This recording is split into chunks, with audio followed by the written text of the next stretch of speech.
Good morning, boys and girls. Welcome back. The end of April this year sure is flying by. We are still in the life of David, in case you were wondering.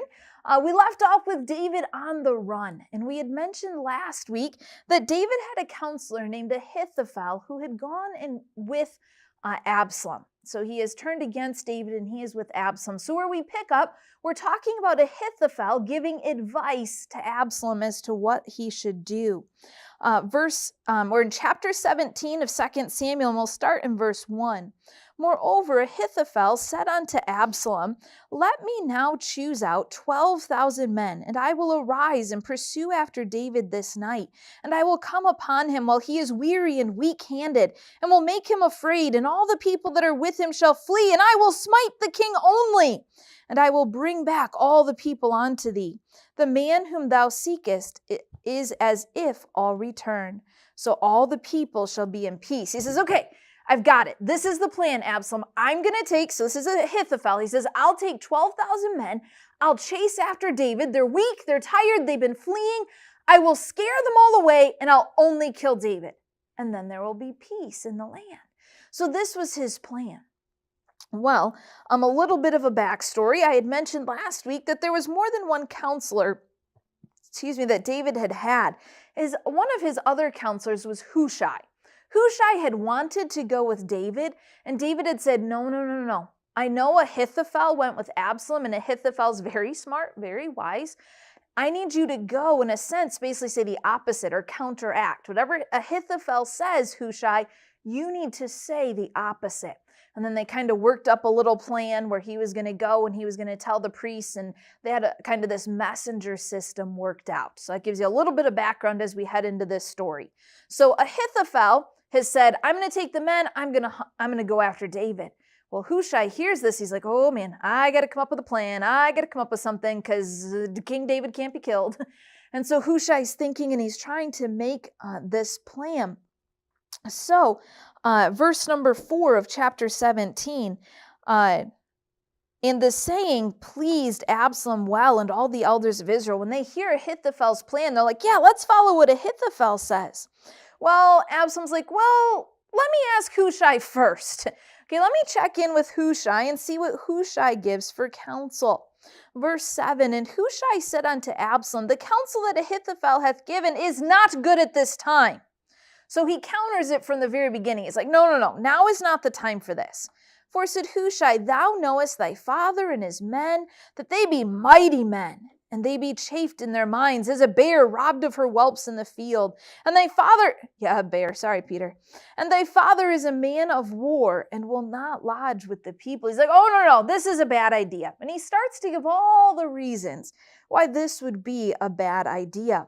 So Absalom listens to the advice. So now he's got Ahithophel's advice, and he's got Hushai's advice, and he has to figure out whose advice he's going to follow. Well, let's check in verse 14 and see whose advice he picks.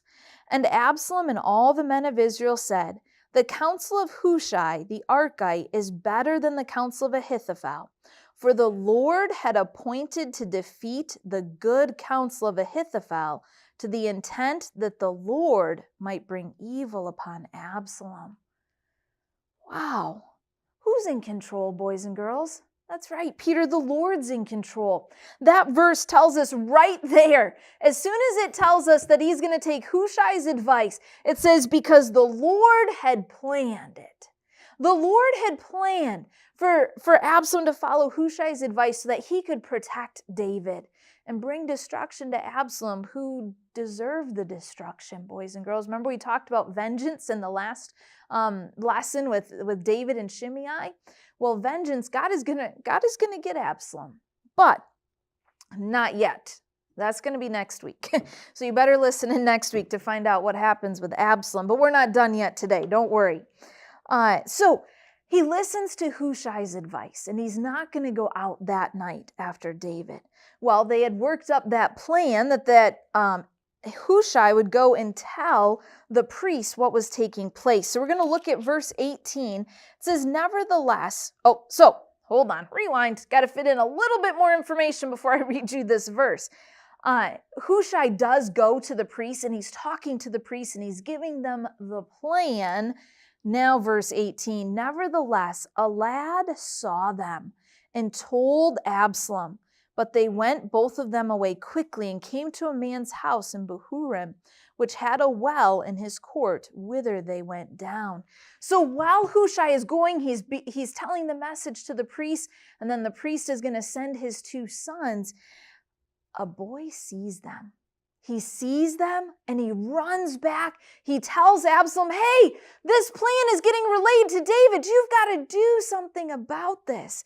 Well, Jonathan and Rogel are the 2 who've gone to deliver the message. They come to this man's place who has a well. They actually jump down in the well so that they can hide because they know that Absalom's men are going to come after them.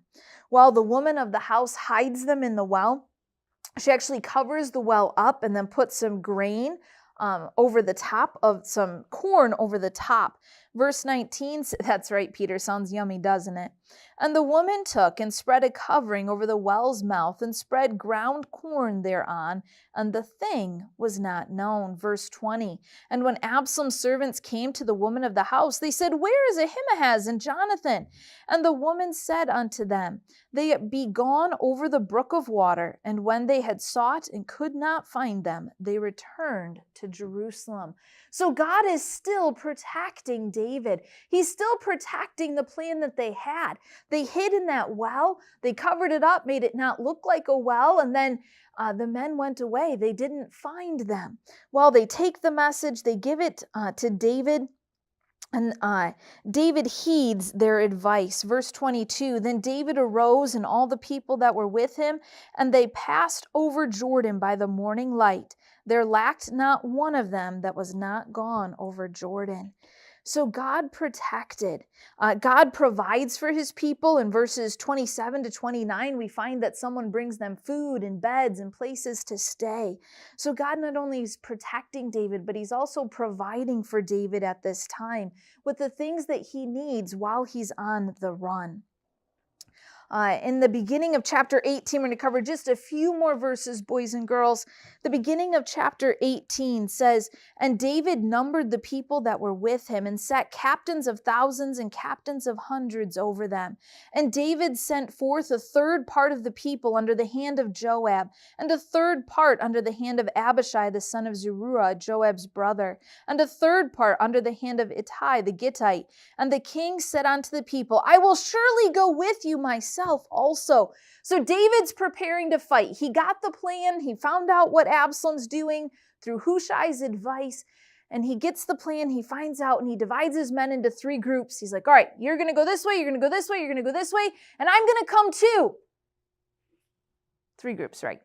Do you think David should go, Peter? No, David shouldn't go in the battle, boys and girls. David's the one that they're seeking after.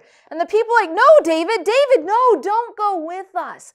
The passage tells us that they said, you're like 10,000 people. We don't want you to be in battle with us. And David agrees. But he gives one command before they go. He tells them one thing. Verse 5, and the king commanded Joab and Abishai and Ittai, saying, deal gently for my sake with the young man, even with Absalom. And all the people heard when the king gave all the captains charge concerning Absalom. He says, whatever you do in battle, be gentle with my son Absalom. What do you think, boys and girls? They're out to war. They're out to get him. Are they going to be gentle? Are they going to bring Absalom to David? I guess you have to come back next week, or you could read ahead in 2 Samuel chapter 18 to find out what happens. But boys and girls, I hope as we're studying the life of David that you can see how God is protecting David. Even though David had to flee his home, God's protecting him. And God provides for him along the way. He brings people who bring him food and things along the way. God protects, God provides, and God takes care of his children. Boys and girls, we're called to obey, to do what God says, and God will take care of the rest. Boys and girls, I hope as you go about your next week that you'll remember that God protects and God provides. And we'll see you next Sunday. Bye, boys and girls.